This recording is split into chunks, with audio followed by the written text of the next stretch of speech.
देखो एक बार ड्रॉ करने का फर्स्ट स्टेप क्या है।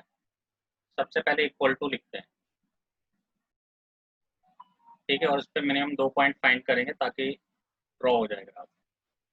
एक्स को जीरो डालेंगे, ठीक है, एक्स को जीरो डालेंगे तो ये कितना आ जाएगा, 4y इक्वल टू 12 आ जाएगा। तो y कितना आ जाएगा, y 3 आ जाएगा। y को जीरो डालेंगे तो ये वाला पार्ट जीरो हो जाएगा, तो x कितना आ जाएगा, 4 आ जाएगा। ठीक है, अब इसको ड्रॉ करते हैं। अब इसको क्या करते हैं बेटा, ड्रॉ करते हैं।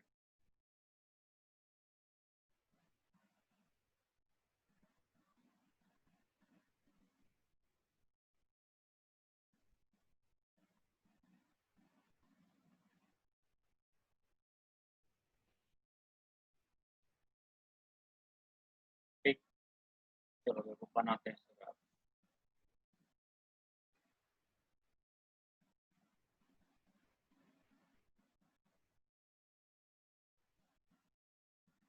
ठीक है, x का 0 y का 3 मान लेते हैं, यहाँ का पॉइंट है x का 0 y का 3। ठीक है, मान लेते हैं ये पॉइंट है, और x का 4 y का 0 ये पॉइंट है, बी पॉइंट है। ठीक है, मिलाते हैं इसको, ये ऐसी लाइन जाएगी, ठीक है, थोड़ी स्ट्रेट बनेगी। ठीक है, अच्छा, अब शेड कैसे करेंगे ना, क्वेश्चन ये उठता है मेरे पास कि हाउ टू शेड दिस, मतलब हाउ टू सॉल्व ग्राफिकली। ठीक है, इसे ग्राफिकली इसके सॉल्यूशन कैसे पता करेंगे, या तो वो शेडिंग ही होती है। ठीक है, शेडिंग का मतलब है उसका जो रिक्वायर्ड कंडीशन है वो क्या है। ठीक है, अब देखो इसने बोला 3x plus 4y is greater than equal to 12। देखो शेडिंग का कैसे पता करते हैं, तो मैं बता रहा हूँ। ठीक है, ग्राफ पे आऊंगा मैं वापस। ठीक है, मेरे पास इक्वेशन है 3x plus 4y greater than equal to 12। सही है, तो ओरिजिन के रिस्पेक्ट में हमेशा हम चेक करते हैं। ठीक है, किसके रिस्पेक्ट में चेक करते हैं, ओरिजिन के, चाहे तो हम पॉइंट के रिस्पेक्ट में भी चेक कर सकते हैं, बट ओरिजिन क्या है, एक मिड पॉइंट है। ठीक है, दोनों एक्सिस का इंटरसेक्शन पॉइंट है, तो उसके रिस्पेक्ट में हम चेक करेंगे कि लाइन कहाँ पे लाई कर रही है, क्या वो ओरिजिन की तरफ लाई कर रही है या ओरिजिन के अपोजिट की तरफ जा रही है।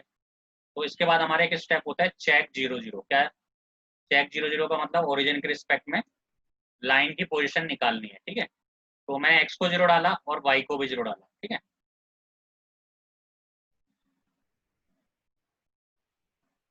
तो 0 + 0 कितना होगा, 0 हो गया। अब मेरे क्वेश्चन उठता है, क्या ये ट्रू है या फॉल्स है। तो क्या 0 बड़ा है 12 से, गलत है, तो ये फॉल्स है। ये क्या है, फॉल्स है।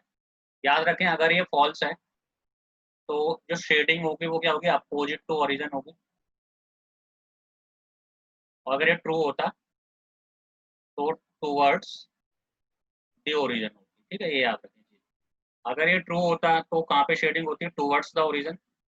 और अगर ये फॉल्स है, ऑब्वियस है ना, 0 थोड़ी ना 12 से बड़ा है, तो इसकी शेडिंग कहाँ पे होगी, अपोजिट टू ओरिजिन होगी। ठीक है, तो अब देखते हैं ग्राफ क्या है। अभी भाई कंडीशन तो निकल गई फॉल्स, है ना, कंडीशन क्या निकल गई, फॉल्स। हमने नीचे चेक किया इसे, तो कंडीशन क्या निकली, फॉल्स निकली, यानी अपोजिट टू ओरिजिन। तो ओरिजिन ये रहा, इसके अपोजिट इसकी शेडिंग होगी, इस तरफ होगी।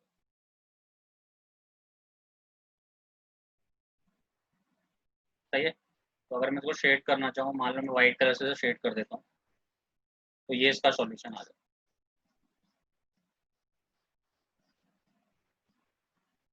ठीक है, इसका सॉल्यूशन है इस पूरी इनइक्वालिटी का ये। अच्छा, अभी सॉल्यूशन कैसे है वो मैं बताता हूँ तुम्हें। यहाँ पे कोई पॉइंट आ रहा होगा पक्का, यहाँ पे कोई पॉइंट आ रहा होगा, 5,5 है ना, आ रहा होगा। एक्स का इस रीजन में एक पॉइंट होगा 5,5। ठीक है, एक बार इस पे ध्यान दें। और एक बार इस रीजन में कोई पॉइंट ले लेते हैं, इस रीजन में कोई पॉइंट ले लेते हैं, 1,2 ले लेते हैं। कितना ले लेते हैं, 1,2। याद रखेंगे दोनों। 1,2 इसका सॉल्यूशन नहीं है क्योंकि वो इस तरफ लाई कर रहा है, याद रखें। एक्स को 1 डालें, वाई को 2 डालें। देखिए लाई कर रहा है क्या, एक्स को 1 वाई को 2, 8 9 10 11 नहीं कर रहा लाई। ठीक है, इट मीन इसी साइड लाई कर रहा है। ठीक है, 1,2। अब इन दोनों पॉइंट को जरा ध्यान से देखें। ठीक है, अगर ये सॉल्यूशन है, देखिए सॉल्यूशन का मतलब क्या होता है ना, इस रीजन में जो भी पॉइंट लाई करेगा ना, जो व्हाइट कलर वाला रीजन है, उसको, उस रीजन में कोई भी अगर पॉइंट होगा ना, तो वो उस इक्वेशन को सेटिस्फाई करेगा, इनइक्वालिटी को। और इस रीजन में कोई पॉइंट लाई करेगा जहाँ पे मैंने ब्लू, जहाँ पे मैंने क्यू पॉइंट लेट कर रखा है, तो ऑब्वियस है वो इस रीजन में लाई नहीं कर रहा, तो ये इनइक्वालिटी को सेटिस्फाई नहीं करेगा। ठीक है, अब दोनों को जरा ध्यान से देखें, एक पॉइंट है 5,5, एक पॉइंट है 1,2। अब इसको जरा मैं चेक भी कर देता हूँ तुम्हारे लिए। ठीक है, तो इक्वेशन क्या थी अपनी, 3x plus 4y greater than equal to 2। तो पहला मैं पॉइंट चेक करके दिखाता हूँ, देखो ट्रू है या फॉल्स है। 5,5 चेक करो, तो 5 या 15, 4 5 20, कितना हो गया 35। क्या 35 बड़ा है 12 से? यस, है ना। और देखो ये वाइट रीजन में लाई कर रहा है point, yes it is a solution.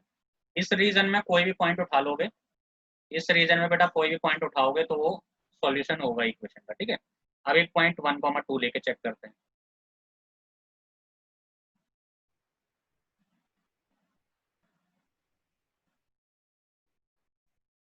तो x को 1 डालते हैं, y को 2 डालते हैं, तो ये 11 आ जाएगा। 11 12 के इक्वल होता है क्या, मतलब ग्रेटर देन इक्वल टू 12 होता है क्या, मतलब ऐसे लिख देते हैं। चलो फॉल्स, फॉल्स है वाली बात।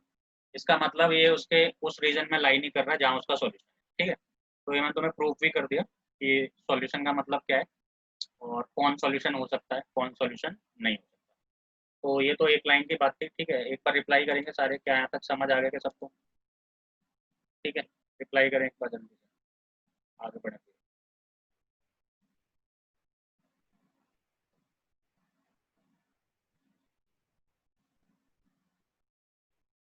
रिप्लाई करो जल्दी, ठीक है।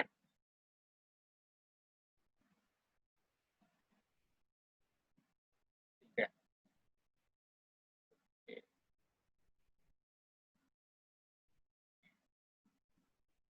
ठीक है, अब दो ग्राफ पे चलते हैं। ठीक है, ये तो एक था ही, बस एक ही क्वेश्चन थी। अब दो पे चलते हैं, और एक में क्वेश्चन भी आज कराऊंगा। ठीक है, एक में कंप्लीट क्वेश्चन कराऊंगा कि कैसे सॉल्व उसे करते हैं। ठीक है, तो मैं फिर एक कंप्लीट क्वेश्चन कराऊंगा। ठीक है, एक मिनट रुको।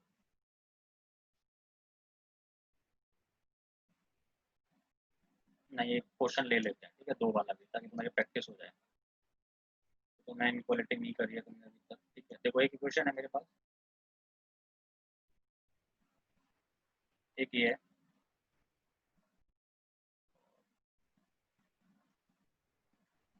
एक ये है, ठीक है। एक और कंडीशन लगाते हैं इस पे, एक्स ग्रेटर देन 0 और वाई ग्रेटर देन 0। ठीक है, मैं एक चीज़ तो मैं आज क्लियर कर देता हूँ, कभी भी दो कंडीशन मिल जाए याद रखें, एक्स ग्रेटर देन 0 और वाई ग्रेटर देन 0, तो ये सिंपल सी बात बताता है, फर्स्ट क्वाड्रेंट को रिप्रेजेंट करता है। यानी जो ग्राफ बनेगा वो फर्स्ट क्वाड्रेंट में, मतलब जो कॉमन एरिया बनेगा वो फर्स्ट क्वाड्रेंट में बनेगा। ठीक है, तो अब देखो मेरे पास चार इक्वेशन एक टाइप है। ठीक है, अब एक दो में नहीं डील कर रहे हैं, चार में कर रहे हैं, एक दो तीन और एक चार। तो एक एक करके पहले जैसे डायग्राम हम बनाते हैं, मतलब ग्राफ पे, वैसे बनाएंगे। पहली इक्वेशन मैंने ली, पहले से इक्वल करा,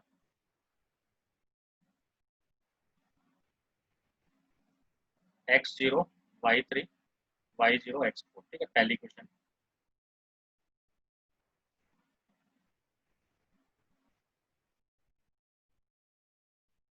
x0 y2 y0 x3। ठीक है, ये आएगा। और ये हो गया दूसरा। ठीक है, तीसरा तो हमें ऑलरेडी पता है, x greater than equal to 0 और y greater than equal to 0 का मतलब ही क्या है, फर्स्ट क्वाड्रेंट है। चलो अब ड्रॉ करेंगे, ठीक है, ग्राफ पे क्या करेंगे बेटा, ड्रॉ करेंगे। तो देखें एक बार जरा, पॉइंट याद कर लें, पहले की लाइन के लिए 0,3 है और 4,0 है। मैंने एक ग्राफ बनाया। अब देखो एक चीज मैं तुम्हें और बता देता हूँ, ग्राफ का यूज कैसे करते हैं अच्छे से। अगर तुम्हें ये कभी भी दिख जाए, याद रखें, अगर तुम्हें कभी दिख जाए ना कि x greater than equal to 0 है और y greater than equal to 0 है, जो जनरली हमेशा हमें किस में मिलेगा, एलपीपी के प्रॉब्लम में मिलेगा, वर्ड प्रॉब्लम में, क्योंकि वहां पे वैल्यू नेगेटिव नहीं होती कभी भी किसी क्वांटिटी की। तो सिंपल सी बात है, ये सिंपल रिप्रेजेंट करता है फर्स्ट क्वाड्रेंट को। तो तुम ग्राफ का भी उसी हिसाब से यूज करोगे, क्योंकि मुझे फर्स्ट क्वाड्रेंट में ही ग्राफ बनाना है। तो हो सकता है थोड़ा सा ग्राफ इधर शिफ्ट कर दो, मिडल से मत बनाना कभी भी, अच्छे से यूज कर पाओ ग्राफ का, क्योंकि मुझे ऑलरेडी पता है कि ग्राफ तो फर्स्ट क्वाड्रेंट में ही बनने वाला है। ठीक है, अच्छा, चलो अब पॉइंट दे देते हैं इसे। ये 0 है, ये 1 2 3 ग्राफ कॉपी ले लें सारे बच्चे, ठीक है, कम से कम 10-12 ग्राफ तो मिनिमम 15 ग्राफ होने चाहिए, ठीक है। वो 10 रुपीज़ वाली आती है ना नोटबुक, ठीक है, वो ले लें सारे, ठीक है। 1 2 3 4, ठीक है। अच्छा, पहला क्या है, x का 0 y का 3, x का 0 y का 3, यानी ये वाला पॉइंट है, x का 0 y का 3, और दूसरा x का 4 y का 0, ठीक है। पहले इसको मैं मीट कराऊंगा,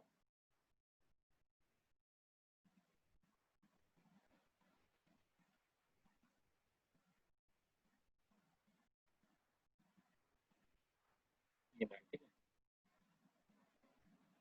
और इस लाइन के ऊपर इक्वेशन लिख दी, इसकी इक्वेशन, ठीक है, 3x plus 4y greater than equal to 12, ठीक है, ताकि याद रहे। अच्छा, ग्रीन वाली। अब सेकंड देखते हैं, सेकंड पॉइंट क्या हमारा, x का 0 y का 2, ठीक है, x का 0 y का 2, इसको यहाँ रिप्रेजेंट कर दिया, मान लेते हैं इसे बनाते हैं हम से, ठीक है। x का 0 y का 2, तो 0,2 हो गए, और x का 3 y का 0, तो यहाँ पे हो गया। पैरेलल लाइंस बना दी, ठीक है। चलो कोई नहीं, ठीक है, 3,0 इसको ड्रॉ कर लिया।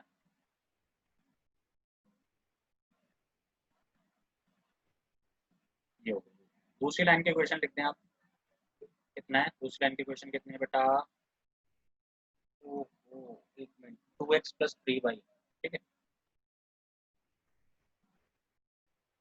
इसमें ग्रेटर देन इक्वल टू है, लेस देन इक्वल टू 6 है, एक मिनट देखिए, इसमें लेस देन इक्वल टू 6 है, ठीक है।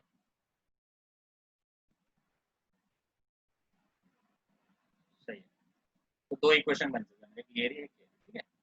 अच्छा, x इज ग्रेटर देन 0 का मतलब, और y ग्रेटर देन 0 का मतलब फर्स्ट पॉइंट में बनेगा ग्राफ, है ना। तो इसमें येलो कर रहा हूँ मैं, इसे समझ जाओ तुम इस चीज को कि हाँ ग्राफ इसी तरफ बनेगा, और ये भी इंक्लूड हो सकता है, ठीक है।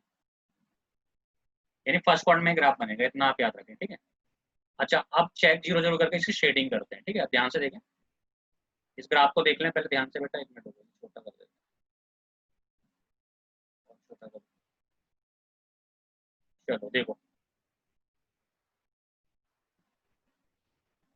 आप चेक 0 0 करेंगे, ठीक है। चेक 0 0 थोड़ा सा साइड में करते हैं, यहाँ पे करते हैं चेक 0 0, ठीक है, थोड़ा सा स्पेस बनाते हैं, और यहाँ लिखते हैं चेक 0 0 पहली लाइन के लिए।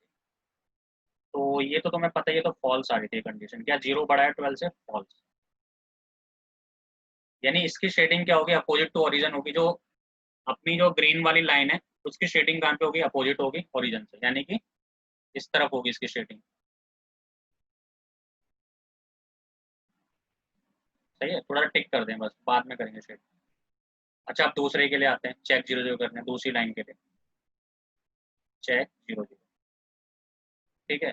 ये कौन सी लाइन है अपनी, ब्लू वाली है, ब्लू से लिखेंगे।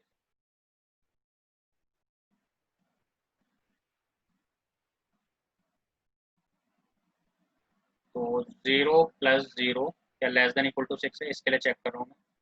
तो यस, आंसर क्या आता है, ट्रू आता है, आंसर क्या आता है बेटा, ट्रू आता है। यानी इसकी शेडिंग ओरिजिन की तरफ होगी, इसकी शेडिंग कहाँ पे होगी बेटा, ओरिजिन की तरफ होगी, सही है मेरी बात। इसकी शेडिंग कहाँ होगी, देखो पहले वाले की shading opposite to the origin, और फर्स्ट वाले की शेडिंग इस तरफ होगी, ठीक है। अच्छा, और बाकी x = 0, x is greater than equal to 0 और y is greater than equal to 0, इसका क्या मतलब है, इसका ये मतलब है कि फर्स्ट पॉइंट में शेडिंग होगी। तो अगर मैं, अगर मान लो अब शेडिंग करता हूँ इसकी, ठीक है, मान लो मैं शेडिंग करता हूँ, ध्यान से देखें कि शेडिंग इस तरफ हो जाएगी, हाँ, बट फर्स्ट पॉइंट से बाहर नहीं जाएगी, ठीक है, क्योंकि उसने एक कंडीशन लगा रखी है ना, उसको भी तो ध्यान में रखना है, फर्स्ट पॉइंट से बाहर नहीं जा सकती शेडिंग, ठीक है। तो सिर्फ इतनी शेड करूंगा मैं, बस इतना सा, सही है। और जो सेकंड क्वाड्रेंट है उसकी शेडिंग यहाँ से स्टार्ट होगी, मतलब सिर्फ फर्स्ट क्वाड्रेंट में रहेगी, यहाँ नहीं जा सकती नीचे, ठीक है। शेडिंग ऊपर ही रहेगी, लाइन भले ही जा रही है, लाइन तो अलग चीज है, लाइन को तो हम रिप्रेजेंट कर रहे हैं, ठीक है। तो अब तुम देखोगे ना कि देखो इसमें कोई भी कॉमन एरिया नहीं है, ठीक है। तो इसकी शेडिंग अलग है, इसकी शेडिंग अलग है, तो नो कॉमन एरिया है, नो कॉमन शेडेड रीजन बोल दो,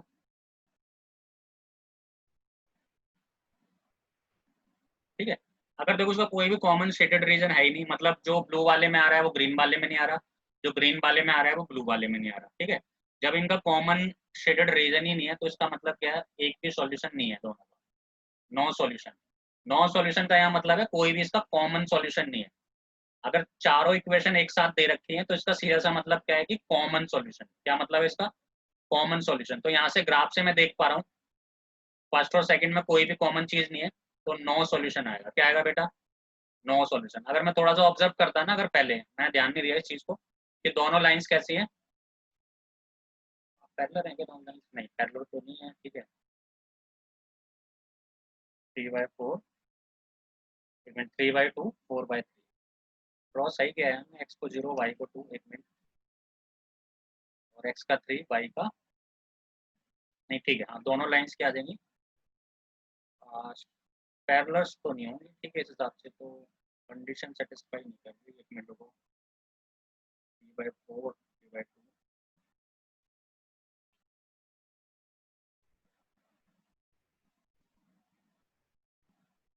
पैरेलल्स नहीं है लाइन, ठीक है, बट एरिया कॉमन नहीं आ रहा फर्स्ट क्वाड्रेंट में, ठीक है। थोड़ा सा तुम्हें लग रहा होगा देखने में, अरे ये पैरेलल है, नहीं ये आगे कहीं कट कर जाएंगे, ठीक है।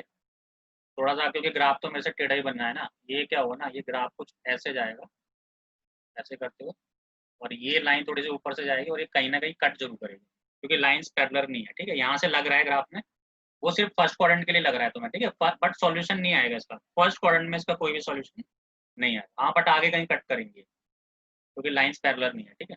पैरेलल कब होती है, जब कि A1/A2 इक्वल टू B1/B2 हो जाए, है ना, तब पैरेलल होती है। तो यहाँ तक क्लियर है कि सारे बच्चों को बताओ जरा, ठीक है। फिर मैं एक कंप्लीट क्वेश्चन कराऊंगा तुम्हें, ठीक है, कैसे आता है एलपीपी में क्वेश्चन। अप्लाई कर दो एक बार जल्दी से।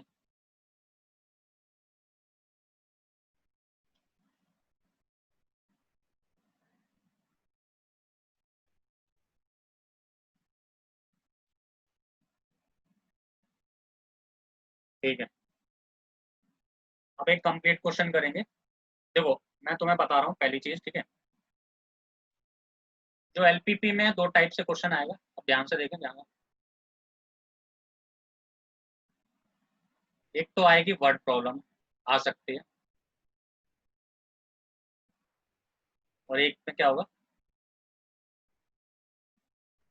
Simply inequalities are given.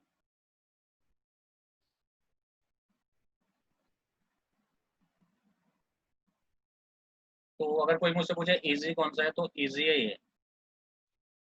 अभी क्यों इजी है, जैसे इस बार जो तुम्हारा बोर्ड में था ना पेपर, उसमें यही क्वेश्चन आया था, सिंपल ड्रॉ करनी थी, ठीक है, वर्ड प्रॉब्लम नहीं आई थी। अब वर्ड प्रॉब्लम में क्या है प्रॉब्लम, वर्ड प्रॉब्लम में क्या होगा कि पहले इक्वेशन फॉर्म करने पड़ेंगे, form equation first, then solve, ठीक है। और इसमें क्या है, सिंपली इक्वेशन मिलेगी तो सिंपल क्या करना पड़ेगा, उनको सॉल्व करना, बस डायरेक्ट। जो चीज मैंने अभी तक सिखाई है उसकी हेल्प से हम सॉल्व कर सकते हैं, ठीक है। तो अगर वर्ड प्रॉब्लम आएगी, वर्ड प्रॉब्लम में क्या आता है कि पहले मुझे पढ़ना पड़ता है, उसको कन्वर्ट करना पड़ता है, फिर से सॉल्व करना पड़ता है। यानी इसका जो सेकंड स्टेप है ये ऑलरेडी यहाँ से हम स्टार्ट करेंगे, ठीक है। तो अगर सिर्फ इनइक्वालिटी आ जाती है तो बहुत ईजी हो जाता है क्वेश्चन, सिर्फ हमें डायरेक्ट ग्राफ बनाना पड़ता है, सॉल्व करना पड़ता है, ठीक है। बट अगर वर्ड प्रॉब्लम आती है तो पहले इनइक्वालिटी बनानी पड़ेगी और फिर इसे सॉल्व करना पड़ेगा। तो सबसे पहले तो हम करेंगे ये वाला पार्ट जो सेकंड है, इस वाले पार्ट को, ठीक है। तो अब जरा देखो ध्यान से, क्वेश्चन कैसा आता है, एक मिनट में क्वेश्चन लूंगा बुक कर, ठीक है।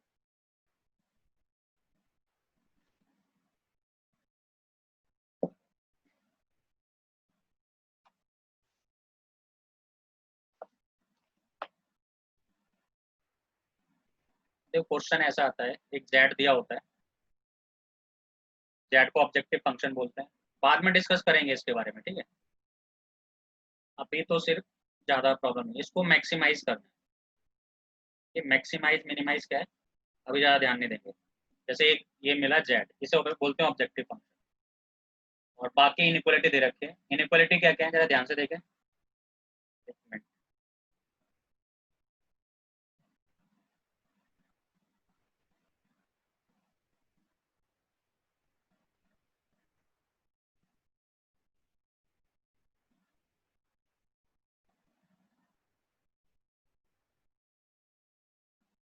4x प्लस 6y, ठीक है। और इक्वेशन क्या क्या है ध्यान से देखिए।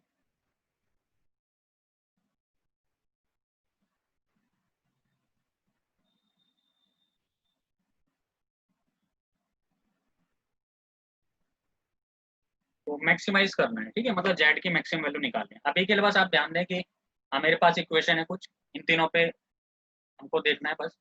और इसको ही हम बोलते हैं, इसको एक नए नाम से बोला जाता है। अभी के लिए पढ़ लें, जब हम वर्ड प्रॉब्लम करेंगे तो मैं फिर से सारी चीजें डिफाइन करता हूँ, क्योंकि ये तो मैं 11th का करा रहा हूँ। सब्जेक्ट टू कंस्टेंट, इसे क्या बोलते हैं? सब्जेक्ट टू कंस्टेंट, ठीक है। ये टोटल तीनों के तीनों क्या है? कंस्टेंट। कंस्टेंट का मतलब होता है रुकावटें, ठीक है। यानी किसी ने कंस्टेंट डाल दिया, इसका मतलब रुकावट डाल दी, इसका मतलब एक कंडीशन लगा दी कि 3x plus 2y less than equal to 12 भी रहेगा, और x plus y greater than equal to 4 ही रहेगा, ठीक है।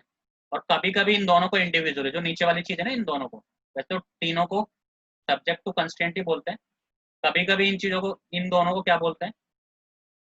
नॉन नेगेटिव कंडीशन, अलग से अगर बोलना हो तो नॉन नेगेटिव कंडीशन, क्योंकि ये नेगेटिव नहीं है, ये जीरो है और क्या है? पॉजिटिव है, इसलिए से बोलते हैं नॉन नेगेटिव कंडीशन, ठीक है।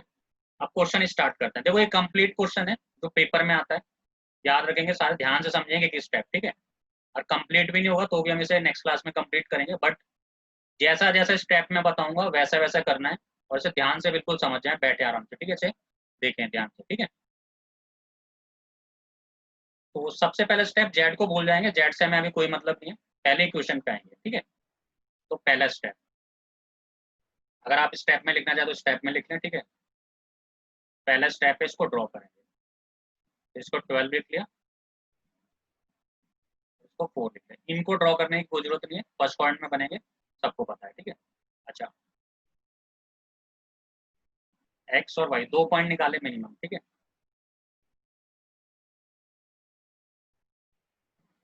एक्स को जीरो डालें, वाई 6 आ जाएगा। वाई को जीरो डालें, एक्स 4 आ जाएगा, सही है। यहाँ पे एक्स को जीरो डालें, वाई 4 आ जाएगा। वाई को जीरो डालें, एक्स कितना आ जाएगा? 4 आ जाएगा।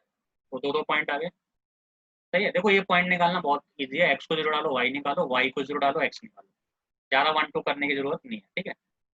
हाँ बट एनसीईआरटी में क्या होता है ना, वो एग्जामिनर ने क्या किया ना, कि उन्होंने बोला कि 3 पॉइंट चाहिए, मुझे दो नहीं चाहिए। उन्होंने वो जानबूझ के किया, क्योंकि हम एक्स को जीरो डालते हैं, वाई निकालते हैं, दो, एक लाइन को ड्रॉ करने के लिए 2 पॉइंट जरूरी होते हैं, तो ड्रॉ कर देते हैं।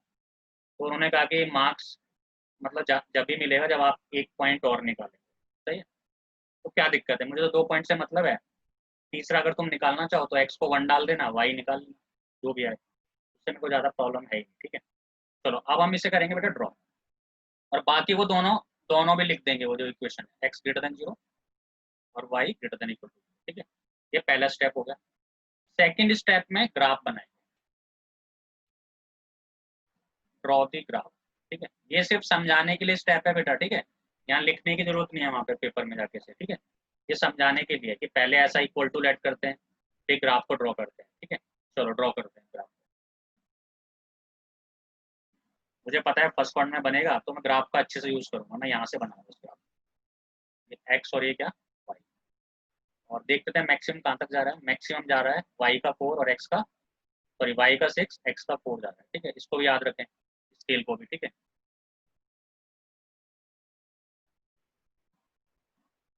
मैक्सिमम तक जाए,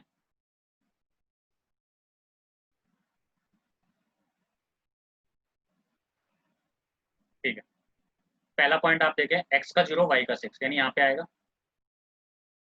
एक्स का 0 वाई का 6, ठीक है।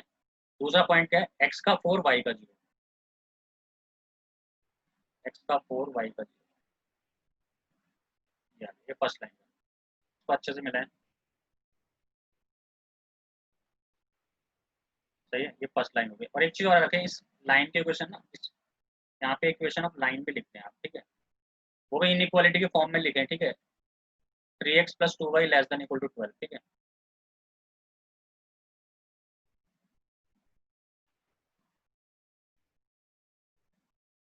अब दूसरी लाइन को ड्रॉ करेंगे हम। दूसरी लाइन क्या? एक्स का 0 वाई का 4, एक्स का 4 वाई का 0, यानी 4,0 0,4, दो पॉइंट हो गए।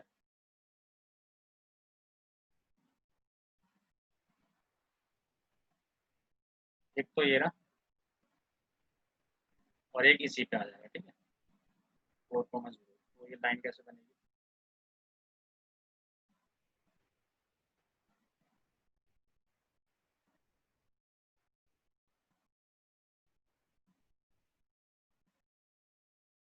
ये लाइन, इसके ऊपर लाइन की इक्वेशन जरूर लिख दिया आपने, ठीक है, एक्स प्लस वाई कितना दे रखा है, ग्रेटर देन इक्वल टू 4।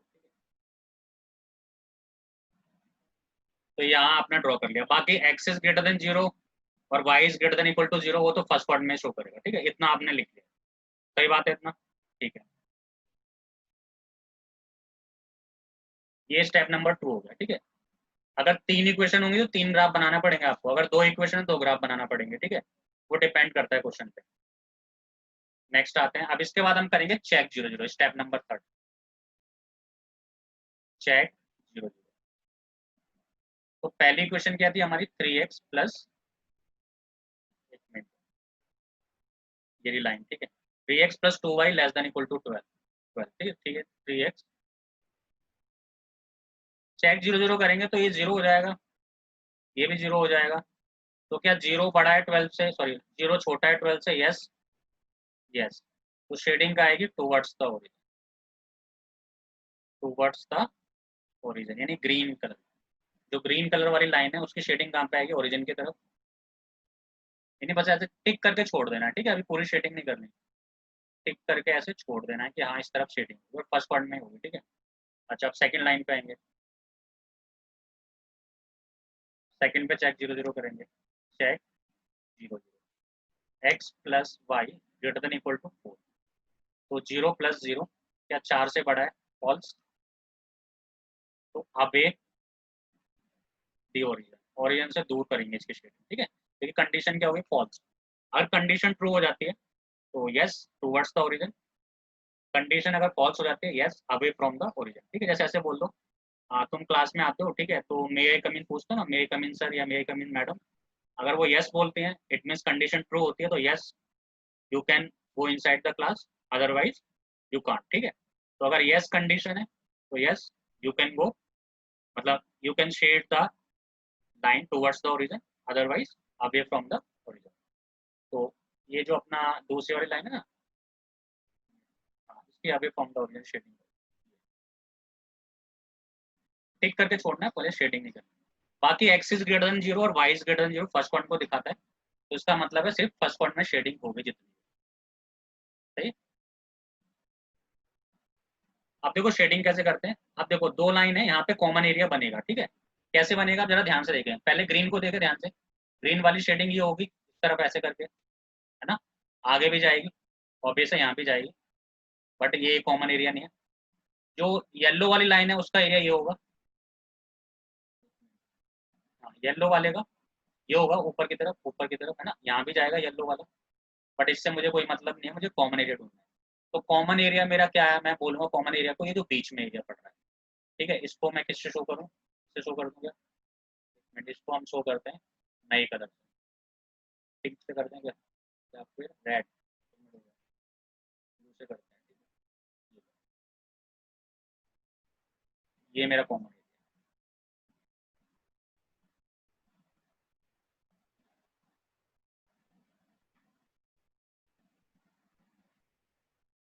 और ये x is greater than equal to 0 और वाई ग्रेटर देन 0 में भी आ रहा है, 0 तो होते ही फर्स्ट पॉइंट।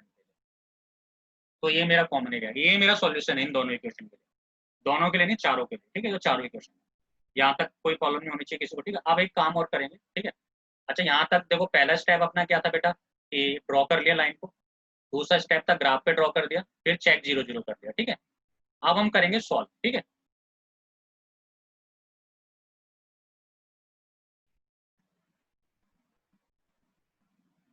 अब सॉल्व किसके लिए करते हैं, जरा एक बात ध्यान रखेंगे सारे, जो कॉमन एरिया बचेगा, कॉमन एरिया जो बनेगा, ध्यान से देखें सारे बच्चे, कॉमन एरिया जो बनेगा ना,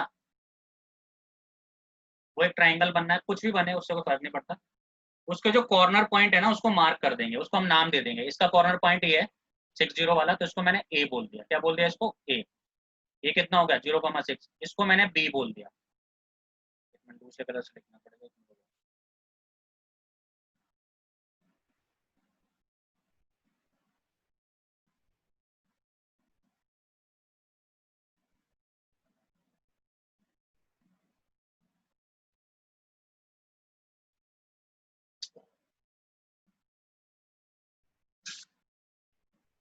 मिनट दो।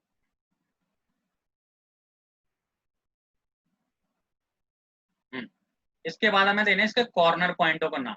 तो ये पॉइंट मेरा ए है, तो दूर लिख लेते हैं, वहां तो वो नजर नहीं आएगा।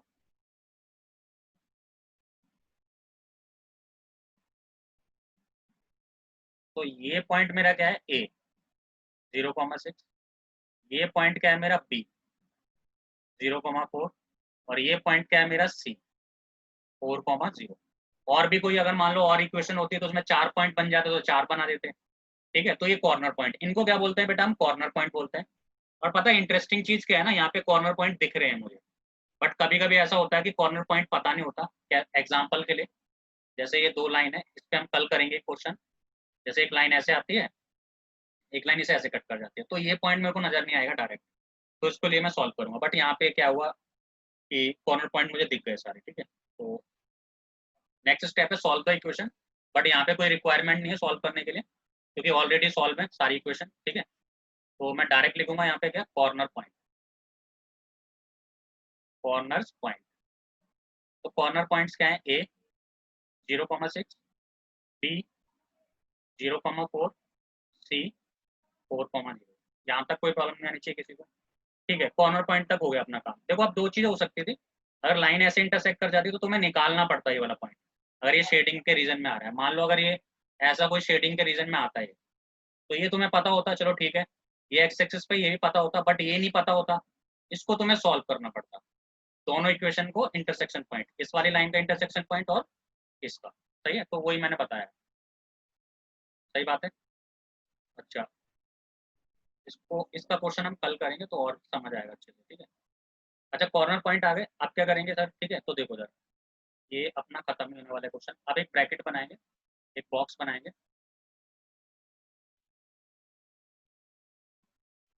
यहाँ पे लिखेंगे कॉर्नर पॉइंट,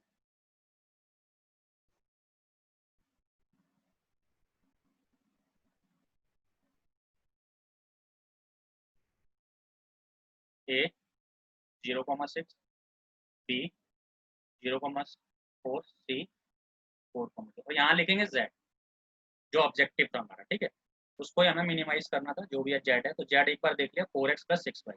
इसका काम सबसे लास्ट में पड़ता है जेड का। ठीक है, 4x + 6y। अब क्या करेंगे, एक एक करके वैल्यू डालेंगे कोऑर्डिनेट। एक्स का यहाँ पे 0 है, वाई का 6 है, इसमें सब्स्टिट्यूट करेंगे, एक्स का 0 और वाई का 6, तो 6 6 36 आ गया। सही है, सेकंड पे आते हैं, 4 × 0 6 × 4, 6 4 जा कितना 24 आ गया। और लास्ट वाला 4 4 जा 16 और 6 × 0, तो ये 16। अब तुम इसमें मेरे को कमेंट करके बताओ कौन सा मैक्सिमाइज है, जल्दी से बताओ, कौन सा सबसे ज्यादा दिख रहा है तुम्हें, जल्दी बताओ, कमेंट करो जल्दी से।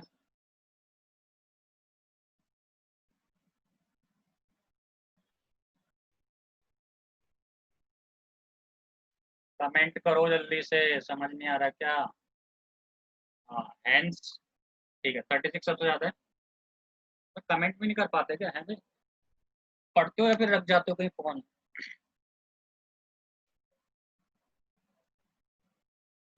तो लास्ट में हम क्या लिखेंगे, hence, hence z = 4x + 6y as maximum value, maximum value 36 at 0,6, या फिर ऐसे लिखेंगे एट x = 6, सॉरी 0 और y = 6। तो ये हुआ एक कंप्लीट क्वेश्चन, और इस पे मिलेंगे मेरे को 4 नंबर। ठीक है, तो आई थिंक मैंने अच्छे से एक्सप्लेन किया है इसे एक स्टेप करके। आज मैं एक दो क्वेश्चन दे दूंगा शाम को अगर मुझे टाइम मिलता है तो, या फिर तुम खुद भी ट्राई कर सकते हो। बट अभी 2 इक्वेशन वाला ट्राई करना, 3 वाला मत करना। ठीक है, आ, तो ये सारे स्टेप हैं इसके। सबसे पहला स्टेप है अपना ग्राफ, मतलब इक्वल टू करके पॉइंट फाइंड करना, फिर उसका ग्राफ बनाना, फिर कॉमन रीजन ढूंढना। शेडिंग करने से, शेडिंग करेंगे धीरे धीरे करके और कॉमन रीजन ढूंढेंगे, फिर कॉर्नर पॉइंट नाम दे देंगे। जो भी कॉमन एरिया बनेगा उसके चारों तरफ एक बाउंड्री लगा देंगे और उसको कॉर्नर पॉइंट नाम दे देंगे और फिर जेड को मैक्सिमाइज मिनिमाइज करेंगे। सही है। अब ये मैंने तुम्हें क्लियर कर दी वाली चीज। इसमें तो कॉर्नर पॉइंट साफ साफ दिख गए मुझे। कभी कभी मेरे को एक आध पॉइंट नहीं मिलेगा, तो उसके लिए जो भी जिस भी लाइन का वो इंटरसेक्शन पॉइंट है उन दोनों की हेल्प से सॉल्व करना पड़ेगा, जैसे 10th में हम करते थे। सही है। जैसे मान लो इसका इंटरसेक्शन पॉइंट निकालना हो दोनों लाइन का, तो दोनों को सॉल्व कर लिया, वो आएगा 4,0। सही है। तो आई होप ये समझ आ गया होगा। ठीक है, थैंक यू सो मच। बाकी नेक्स्ट क्लास में